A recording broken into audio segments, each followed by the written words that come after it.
Taylor Jenkins and Ja on that hurt hand.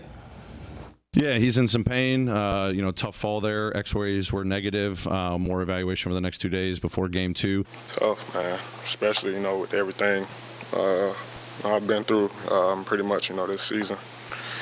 My main focus was to, be out there for my guys.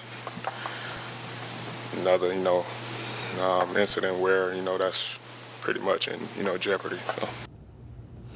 Don't like that tone. Not at all. Joining me today to break down this game 1 and the rest of the series is the tribal chief of Grizz Twitter, Mr. Anthony Sane, and our ABC 24 sports leader, Clayton Collier. Gentlemen, how are you feeling? We good? Gotta be honest with you, man. Yeah. Seen better days. Yeah, I can understand that. It's always great to see a playoff atmosphere here at FedEx Forum. Nonetheless, it ended rough, and we'll get to that right now. But hey, growl towels waving. That's a sight you never get used to. Yeah, some good and some highs and lows there. So we just heard from Jenkins and Ja on his injury. It's not looking good if Ja is the one saying he may or may not play. Usually, guys say they'll fight through it, especially in the playoffs. But his tone did not sound great. So Clayton, I'll ask you, how does Ja's injury and potentially out for the rest of this series affect this series? It is this series. It is this series because if Ja Morant is unable to go the rest of the way, I don't see how they top the Lakers right now. Just point blank, period. And I'll tell you, I was in the locker room there listening to Ja, seeing him before he talked to reporters, while he was there. That was the most downtrodden I have ever seen him. The man was meditating ahead of his availability with everybody. He did not use his right hand at all. Somebody had to unwrap his socks for him, and it was a process for him to even get changed. So it was not a good sign at all. And moving forward, the Grizzlies obviously need him, but if he can't go, they're in rough shape. Same, what do you think? Yeah, it's tough, man, to see him, the type of injury he had. We didn't really know where his hand was going into the game. We saw, different images of him, different video of him in the previous games since the game against the Bucks. But to see him out there with his hand wrapped up and to see it had to be the issue because he had it wrapped up, and then to take that fall, man, especially when you look at different images of the actual fall, it's not a good look to see him run off the court the way he did. All the reports you're hearing about the post-game stuff are awful. We're just not the same team without Ja Morant. And if it was a situation where you're without Ja, but you've got Steven Adams, you've got Brandon Clark, you may feel a little better, but having those two guys out as well as having Ja out, it's going to be tough, man. I want to be optimistic about it. We've seen Ja look like Wolverine sometimes when it comes down to injuries where he takes a spill, he takes a fall, or has a legit injury, and you think he's going to be out for months and he's back in a couple of weeks. We've seen these type of things with him, but it's going to be tough, man. I'm hoping he can come back, but it doesn't look too promising at all. Yeah, we were told coming into the game, Ja didn't really have any restrictions. The wrap was kind of a precaution, and it really might not have even been related to the previous injury. Just the way he fell on it just looked terrible. Really bad. I did ask him, I said, was it worse in Milwaukee or was it worse today? Didn't even hesitate, said today. And we saw him already in the practice on Thursday, had a huge wrap all around his hand, was shooting half-court shots with his left hand.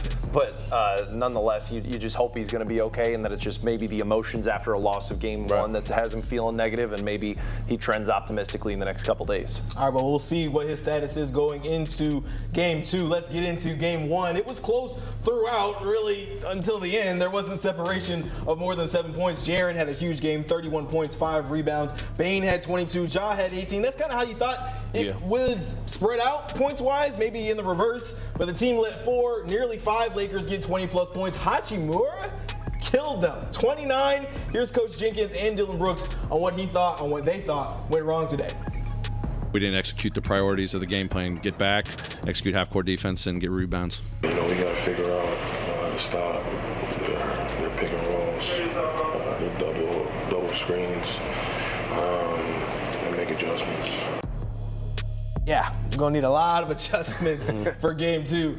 Sane, what's kind of been your reaction to game 1? What did you see out there? Just being honest, man, I hate to be this critical, but I just saw a team that was unprepared for this moment. Just being honest with you. One of the reasons why I thought the Grizzlies would beat this Lakers team, I didn't think there was enough being pointed at the guys on the Lakers team who've never been here before, never had playoff experience. Your Austin Reeves, your Rui Hachimura, those type of guys. Those guys were huge today. And we let their role players get too comfortable, have games that we've never seen them have before. You can't let those type of guys kill you in a playoff game. And that's exactly what we saw tonight. Our guys just didn't seem like they were ready. Our guys who this is their first time out there, they looked like guys who was their first time out there. And I'll be honest with you, I think that comes from having a guy like LeBron James on your team who can tell a guy like Rui Hachimura, hey, I trust you. This is what it's going to be like. Don't worry about it. You'll be fine. Those type of guys, as opposed to other guys who aren't much older than you, who don't have a ton of playoff experience their own selves, it kind of hits different when that's the situation. Just a lot of those guys just didn't seem like they were ready for this moment.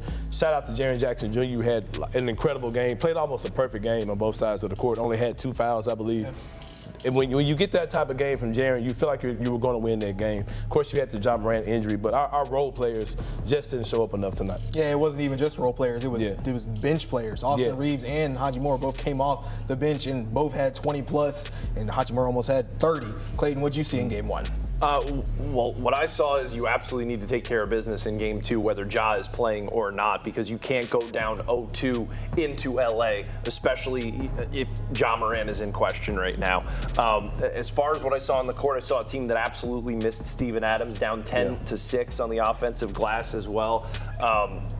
There were some difficulties for them overall. They still managed in all of that to be in it up until that Ja Morant injury. The one thing that I will say moving forward is you got to be ready for LeBron to be LeBron. He wasn't really taking over in this game. He didn't need to. He had 21 points. I think at one point he was 1 of 6 from deep.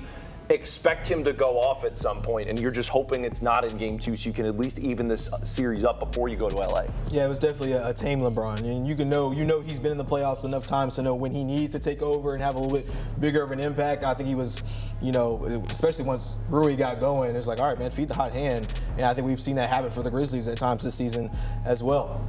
All right, now the Grizzlies are going to have to get back in the lab. You got to watch the game tape. You got to reimagine those rotations a bit, especially if Ja Morant's going to be out. Looking ahead to Game 2, Anthony's saying, what do you think is going to be the key to getting a win at home one more time? I think we have to pick the pace up. It seems like we were playing kind of until the Lakers wanted to play the game on both ends. We're a team that likes to get up and down. It seems like we were kind of waiting on Ja a lot. We got to get back to moving the ball up and down the court, moving the ball around in the half court, getting more guys better looks. Seems like we were getting kind of complacent with some of the things we were doing. I think you got to ride Jaren. If Jaren's being this good, keep feeding him the ball until you break him. You know what I mean? Just see as much as you can get out of him. I'm just going to be honest, I don't think Ja's playing the next game. And if that's the case, you're going to have to get guys like Jaren going. I think Desmond Bane has to have a much bigger game. He's got to be more assertive. I think he only made like 3 out of his 9 3-pointers. He's got to get going. Somebody on the bench has to show up. You can't let the Lakers bench go off like they did in this game. We don't have anything to counter. I don't know if that's going to be a Luke Kennard. I don't know if that's a Santi Aldama. Someone has to step up in Game 2 and ride that crowd who's definitely going to bring the energy, waiting to get that win. But I think we just have to speed things up and make the Lakers feel a little bit more uncomfortable. Yeah, the Lakers actually had more fast break points. Yeah, that should never be the case. And that was even before, they kind of ran away with it towards the end after Ja Morant got hurt. Clayton, what do you think has to happen in Game 2? I think they also have to pick up the physicality to an extent. I know there's an asterisk there because you're worried about the fouls, how the Lakers are lead the league when it comes to getting to the line. The superstar calls, I get it, trying to ease off of them so you don't have foul trouble. Even doing that, Desmond Bane had 5 fouls. But on the other end, you can't let Anthony Davis get everything he wants on the boards at the rim and still expect to win the game. So there's got to be a happy medium here, and the Grizzlies need to find that in Game 2. I think they need to be a little more pesky. The Lakers not only played at the pace they wanted to, they really were in rhythm because the Grizzlies didn't have a ton of deflections, weren't really, disrupting them the way we're used to seeing them do this and dismantle opponents at home. So we need to see them get back to a little bit of that in Game 2, I think. I understand, though, the need to avoid foul trouble because, especially with how thin you are, without Steven Adams, Brandon Clark, possibly Ja Morant, how much of an issue that is. Yeah, I think if you would have went back and said Jaren was going to have 31 points and 2 blocks and only 3 fouls, you're like, okay, that's a win. Like, we probably win the game, and that's not what happened. But I think I agree with you. You got to be more physical, and it's quite simple. You can't let Rui and Austin Reeves both go for 20 plus, and then D'Angelo Russell sneak in there with 19 or 21 as well. So we'll see what happens in game 2. Taylor Jenkins certainly has some work to do with those guys to get them ready for game 2. Guys, thank you guys for joining me today. If we learned anything, it's going to be very interesting, fun series going into down the stretch. We got more coming up just after the break. Both Tigers basketball programs had very busy weeks. We'll run through the latest for both of them after the break.